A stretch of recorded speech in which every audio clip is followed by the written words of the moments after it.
وہ گھر جو بھائیوں نے مل کر بڑے ہی پیار سے بنایا تھا، اس گھر کو ایسی نظر لگی کہ گھر ٹوٹ کر بکھر گیا۔ رضوانہ، جس کے پاس رہنے کے لیے نہ تو چھت تھی اور نہ ہی کھانے کو کھانا، آج وہی رضوانہ ان لوگوں سے انہی کا مال چھین کر ان پر اس طرح سے حکمرانی کرنے کی کوشش کر رہی ہے جیسے شروع سے ہی یہ ان کے پاس رہ رہے تھے اور بے گھر تھے۔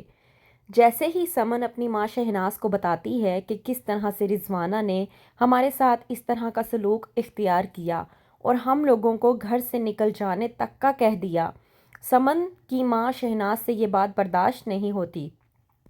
وہ کہتی ہے کہ میں خود آ کر بات کروں گی رضوانہ پھپھو سے، وہ آخرکار ایسا کیسے کر سکتی ہیں۔ وہیں پر آشی جو کہ جاتی ہے اپنی نانی اور اپنی ماں کے پاس، جا کر کہتی ہے کہ مجھے تو آپ لوگوں کو اپنی ماں اور نانی کہتے ہوئے ہی شرم آ رہی ہے۔ آپ لوگوں کو کیوں خیال نہیں آ رہا کہ یہ وہی لوگ ہیں جنہوں نے ہمیں آسرا دیا تھا تب جب نہ تو ہمارے پاس رہنے کے لیے جگہ تھی اور نہ ہی ہمارے پاس رہنے کے لیے کھانا تھا۔ آج وہ دن ہے کہ آپ لوگ انہی لوگوں کو اس گھر سے باہر نکال رہے ہیں۔ کچھ تو خیال کر لیں، آخرکار آپ لوگ ایسا کیوں کر رہے ہیں؟ سائرہ جیسے ہی آشی کے منہ سے یہ الفاظ سنتی ہے، غصے میں آ جاتی ہے۔ کہتی ہے کہ ان لوگوں نے آخرکار پتہ نہیں اسے کیا ایسا گھول کے پلا دیا ہے کہ یہ ہر وقت بس ان کی ہی طرفداری کرتی رہتی ہے۔ میں اب اسے مزید برداشت نہیں کر سکتی۔ اماں تو خود اسے سمجھا لے کہ یہ اپنی حد میں رہے، اور ویسے بھی ہم لوگوں نے جو کچھ بھی کیا ہے وہ اس کی خاطر ہی تو کیا ہے۔ آشی جو کہ کہتی ہے اپنی ماں سے کہ مجھے نہیں چاہیے یہ سب کچھ، آپ یہ ان لوگوں کو واپس کر دیں، لیکن آشی اور رضوانہ اپنی بات سے ٹس سے مس تک نہیں ہوتی۔ وہیں پر جب آتی ہے شہناز، آ کر کہتی ہے کہ آپ کو شرم نہیں آئی پھپھو؟ جن لوگوں نے آپ لوگوں کو اپنے گھر میں آسرا دیا، اپنے گھر میں رہنے کی جگہ دی، عزت دی، کھانے کو کھانا دیا، کپڑا دیا، آپ نے انہی کے ساتھ یہ سب کچھ کیا۔ ارے میں نے تو سنا تھا کہ اپنے اپنوں کو کسی چھاؤں میں لا کے مارتے ہیں، لیکن آپ نے تو ان بچوں کے سر سے ان کی چھت ہی چھین لی۔ ارے آپ کو تو ویسے ہی شرم سے ڈوب مرنا چاہیے۔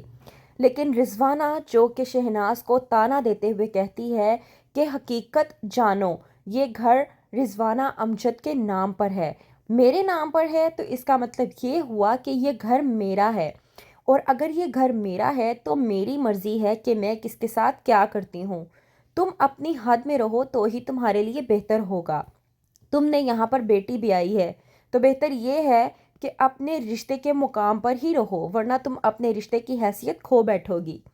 عذرا جو کہ ان تمام تر باتوں سے ابھی دور ہے، کیونکہ اسے اپنے شوہر کا صدمہ اس قدر لے بیٹھا ہے کہ وہ اس صدمے سے باہر نہیں نکل پا رہی۔ لیکن جب عذرا کو معلوم ہوتا ہے کہ رضوانہ نے کہا ہے کہ یہ گھر اس کے نام پر ہے تو عذرا جواب ضرور دیتی ہے۔ کہتی ہے عذرا رضوانہ سے کہ نام ادھر سے ادھر ہو جانے سے کوئی فرق نہیں پڑتا، کیونکہ جگہ کا مقام اپنا ہی رہتا ہے، اور اس جگہ کا مقام ہمارے گھر کے مقام کے مطابق ہے، تو بہتر یہ ہے کہ آپ اس حقیقت کو جتنا جلدی مان لیں اتنا ہی آپ کے لیے بہتر ہوگا۔ تو کیا ہوگا آگے؟